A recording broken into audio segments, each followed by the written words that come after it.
Na segunda carta de São Paulo a Timóteo, no capítulo de número 3. Segunda carta de São Paulo a Timóteo, capítulo de número 3. Eu gostaria de fazer esta leitura com os meus queridos irmãos. Sabe, porém, isto: nos últimos dias sobrevirão tempos difíceis, pois os homens serão egoístas, avarentos, jactanciosos, arrogantes, blasfemadores, desobedientes aos pais, ingratos, irreverentes, desafeiçoados, implacáveis, caluniadores, sem domínio de si, cruéis, inimigos do bem, traidores, atrevidos, enfatuados, mais amigos dos prazeres que amigos de Deus, tendo forma de piedade, negando-lhe entretanto o poder. Foge também destes, pois entre estes se encontram os que penetram sorrateiramente nas casas e conseguem cativar mulheres sobrecarregadas de pecados, conduzidas de várias paixões, que aprendem sempre e jamais podem chegar ao conhecimento da verdade. E de modo, porque Jones e Jambres resistiram a Moisés, também estes resistem à verdade. São homens de todo corrompidos na mente, réprobos quanto à fé.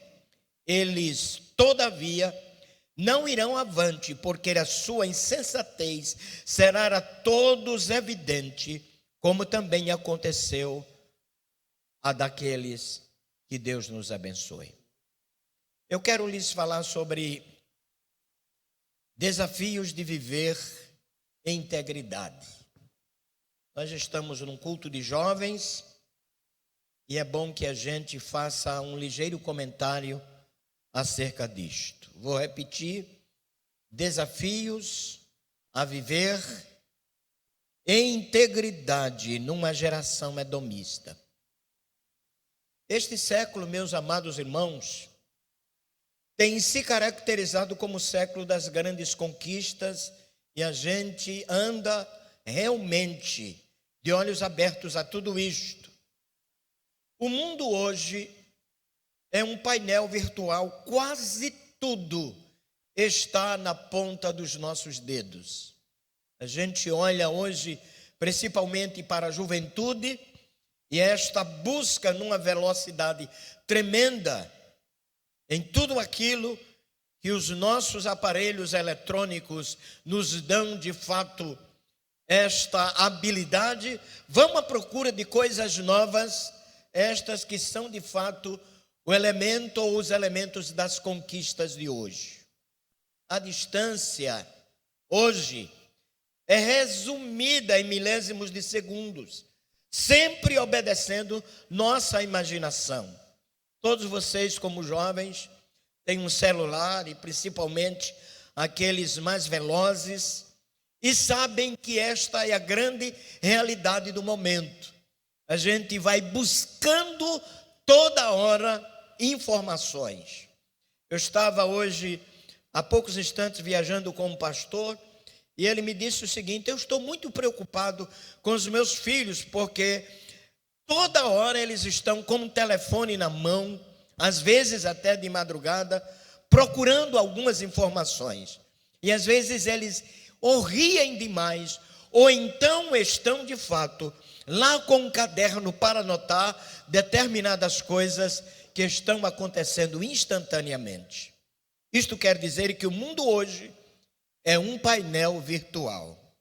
Eu penso, meus queridos irmãos, que nossa incansável batalha na busca destes elementos nos torna convencidos que os céus são apenas o limite. Nós vamos querer conhecer as coisas. Nós não estamos buscando conhecimentos apenas como elementos passageiros, mas como aqueles em que vão nos colocar em determinados pontos de partida e até em determinadas posições em que lá no amanhã estaremos dando graças a Deus porque subimos determinados degraus e avançamos no conhecimento que agora esta geração está vivendo. Mas também, queridos, percebo que o relativismo e a procrastinação têm sido elementos em que, de fato, esta geração se tornou extremamente consumista. A gente hoje tem um celular, no próximo ano quer outro e depois quer outro.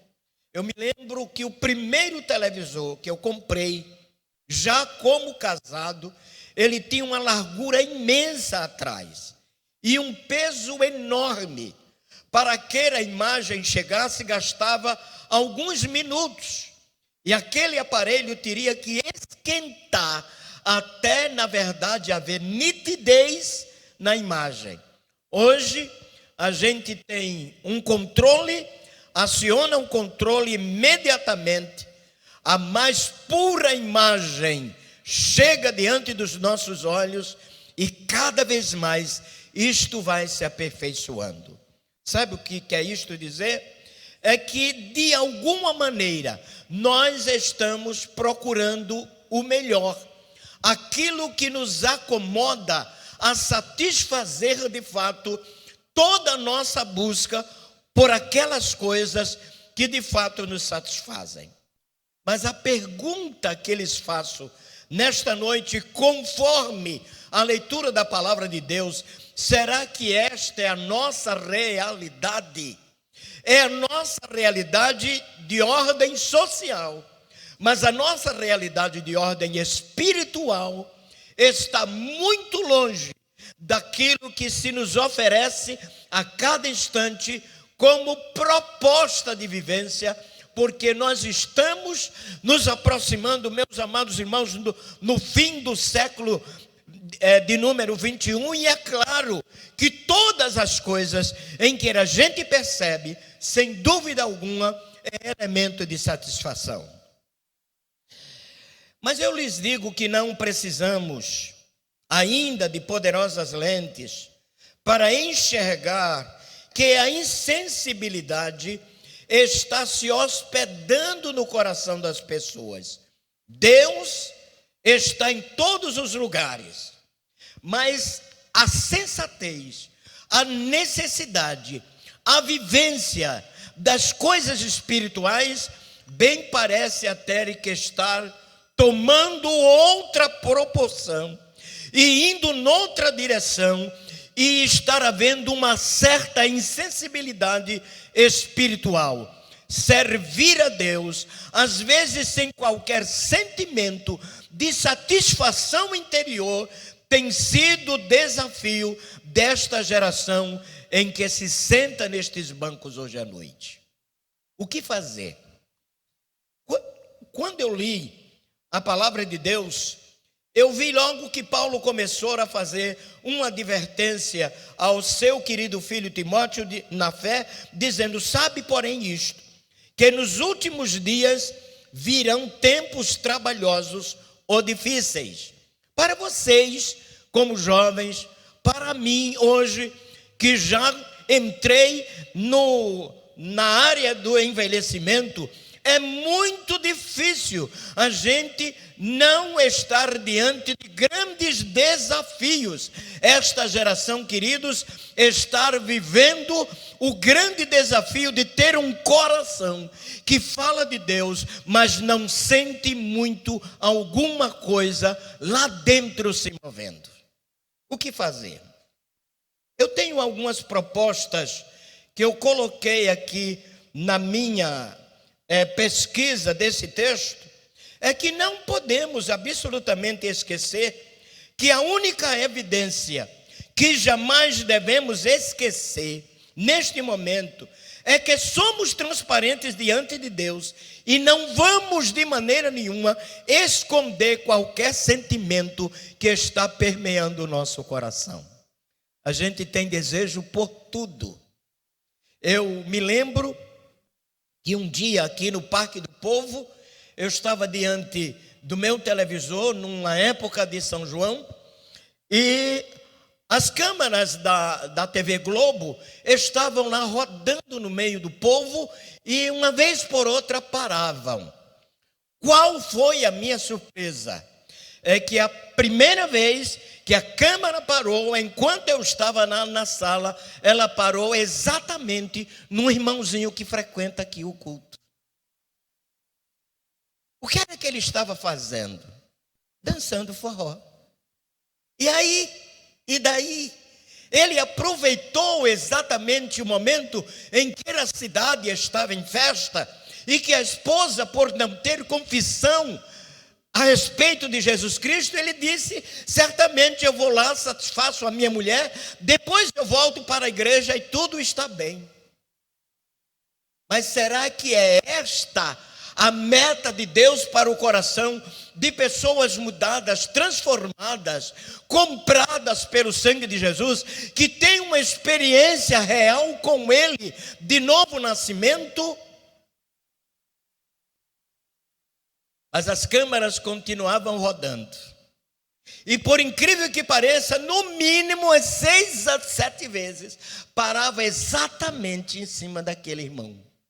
Como que dizendo: você é transparente, você não pode se esconder. Se porventura você se mete no meio da multidão e acha exatamente que está sozinho, neste caso de esconder-se, Deus levantou as lentes de uma emissora para enxergar você e fazer com que você seja declarado um participante no meio de tanta gente. Queridos jovens, precisamos então amar a Deus. O nosso coração deve borbulhar por amor às preciosidades em que estão na glória e que estas nos fazem pessoas diferentes.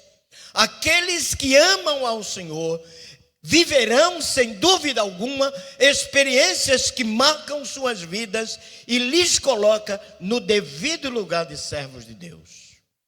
O texto faz, meus queridos irmãos, uma singular advertência. E esta advertência não é uma apelação de Deus, é uma advertência. Muitas vezes a gente está pensando que Deus está apelando, que Deus está atrás da gente, que Deus está se humilhando em colocar determinadas evidências perigosas que estamos andando nelas. Mas não é. Deus está simplesmente colocando uma preciosa advertência e não uma apelação, para que o nosso coração aprenda a valorizar as coisas espirituais. São eternas, porém aquelas em que a gente vive aqui são passageiras, enganosas e muitas vezes são tributos ao reino do inferno e empancam e param completamente a nossa relação com Deus. Quando o texto diz que nós não precisamos absolutamente viver com os olhos no mundo, mas observar a distância em que o mundo vive diante de Deus, isto enche o nosso coração, por saber que esta advertência clara está mostrando os perigos que, porventura, se desobedecermos a Deus, estaremos na fileira de toda esta gente que eu acabei de fazer leitura. Isto significa que nós não devemos absolutamente nos entregar ao mundo. Isto significa que o pecado deve ser evitado para que a santidade de Deus prevaleça em nossas vidas. É difícil viver em santidade? É, sim. Eu não poderia absolutamente dizer que é fácil. Mas quando nós temos firmeza no Senhor, Viver em santidade é um privilégio, porque enquanto o reino das trevas aponta seu dedo para nós, não encontrará absolutamente razões para fazer com que as nossas vidas sejam marcadas pela falta de observação à palavra. Pelo contrário, o próprio diabo haverá de confessar a nossa fidelidade diante de Deus. Lembrem do caso de Jó. Deus perguntou ao diabo: você viu o meu servo Jó? E o diabo disse: vi, sim. Você viu que ele é temente, que ele é assim, assim, e foi descrevendo a vida de temor de Jó, e o diabo não disse que não, apenas quis contra-argumentar. Queridos, quando nós estamos vivendo diante de Deus, a contra-argumentação do mal contra as nossas vidas não prevalece, porque lá no nosso coração diremos a mesma coisa: eu sei em quem tenho crido. Isto é privilégio. Você ser um jovem, ter o seu coração abrasado pelas coisas espirituais, reconhecer que é servo de Deus e que sua vida é um altar na presença do Senhor, mesmo que todas as tentações lá do mundo sejam implacáveis a você, mas você tem um coração resistente, porque reconhece que aquele que está em você é santo, é extraordinário, é imutável. Glorificado seja, pois, o seu santo nome. Mas ainda, esse texto nos diz que jovens cristãos têm sido atropelados pelo hedonismo. O que é isto? Amor àquelas coisas que muitas vezes fazem parte da vida normal, da vida social, daquele prazer que a gente sente de fato atraído por praticá-lo. No entanto, depois de fazê-lo, a consciência está ardendo, o coração está sendo acusado, a mente está cada vez mais sendo inquietada, pela razão de que o Espírito Santo continua falando àqueles que um dia aceitaram Jesus como Salvador. Entendo que Deus nos chamou não para sermos fracos, mas resistentes, com o coração convertido, não, meus irmãos, ao sagrado apenas, mas à divindade. Porque quando nós olhamos para a Bíblia e acreditamos nela, é o coração convertido ao sagrado. Mas quando nós não obedecemos ao sagrado, bem parece até que há um juízo profundo de Deus lá no nosso coração, para nos fazer a seguinte pergunta: de fato você crer naquilo que a minha palavra diz, assim diz o Senhor? Ou você tem admiração pelas advertências de Deus, mas ainda não entendeu que obedecendo-as, você estar de fato vivendo no caminho não do juízo, mas das preciosas bênçãos que o Senhor quer derramar sobre sua vida? Amados jovens, a vida é brevíssima. A gente sempre pensa que a juventude vai na realidade durar até 50, 60 anos. A vida é brevíssima. Há muitos jovens morrendo antes do tempo. Há muitos jovens deixando Jesus hoje. Há muitos jovens deixando de amar o reino de Deus neste exato momento enquanto falo, por causa do hedonismo, do mundo, das atrações, da valorização das coisas no lugar de se amar profundamente a Deus. E eu lhes digo, a vida é brevíssima. Vivemos num parâmetro do tempo. Isso quer dizer que basta apenas um instante, 2 instantes se encontrarem para que a vida seja uma determinação na eternidade. Sabe quais são? É exatamente o nascer, envelhecer e o morrer. Nascer é exatamente a época da festa, da alegria.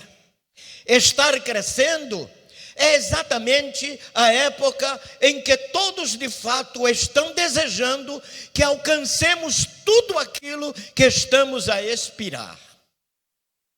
Mas vai chegar um dia, seja ele na adolescência, seja ele quando jovem, ou seja ele na velhice, vai chegar um tempo em que o coração vai parar e começará aí uma outra etapa chamada eternidade.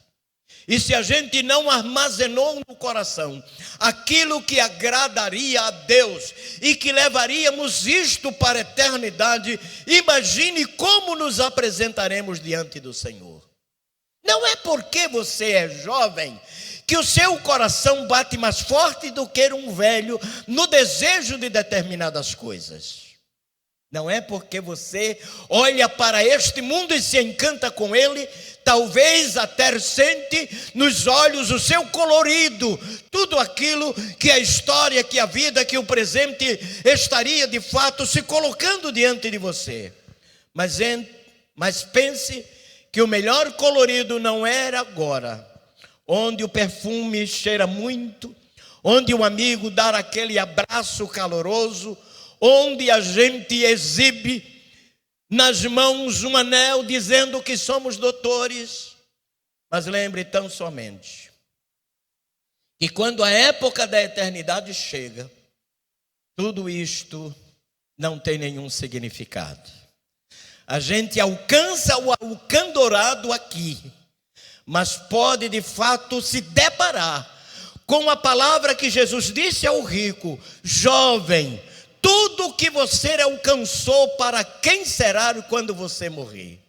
Ele não tinha resposta, porque é bem possível que pensasse em colocar a herança na mão de um irmão, na mãe da mãe, na mão de alguma pessoa da sua família, mas ele está pensando em si: eu quero viver, eu não quero passar patrimônio, nem também riqueza nas mãos de alguém.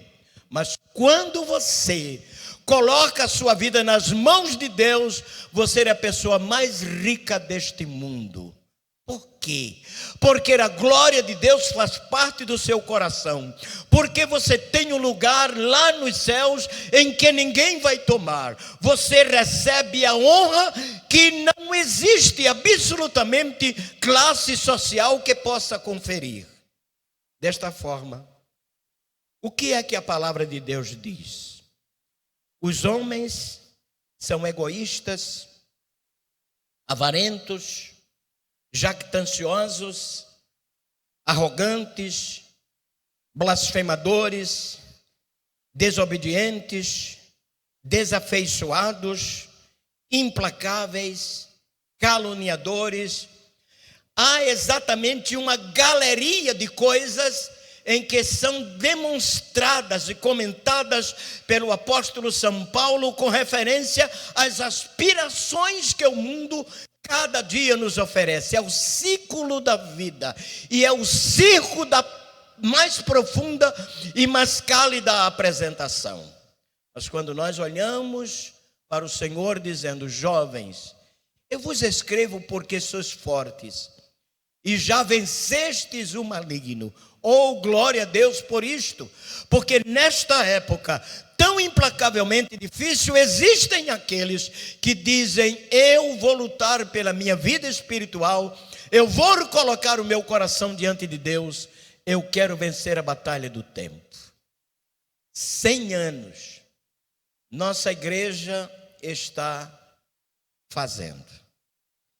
E é claro que aqui tem a história de muitos jovens que passaram pela adversidade, mas venceram. No dia 14 e 15 deste mês, nós estaremos ouvindo um homem que já chegou à minha idade, pastor Alexandre Ximenes. Os senhores acabaram de ouvir, certamente, pastor André, que chegou aqui como criança. E tantos jovens que passaram por aqui, e alguns deles ainda estão entre nós contando a mais bela história do vencer. Alexandre Ximenes é um dos melhores pregadores deste país.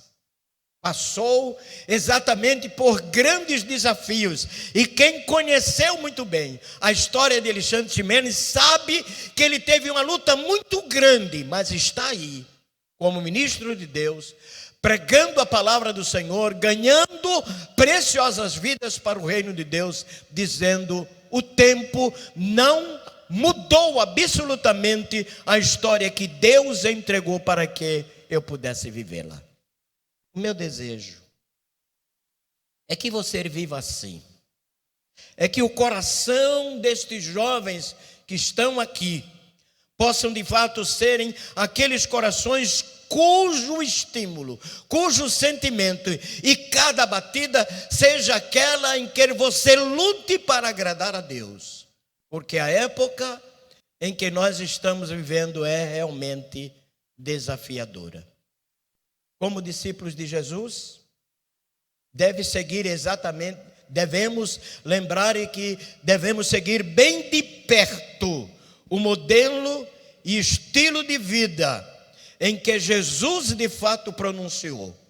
Ele disse que precisávamos gerenciar nossos pensamentos, proteger nossas emoções, superar nossos focos de tensão e abrir as janelas da mente para então podermos enxergar os horizontes espirituais.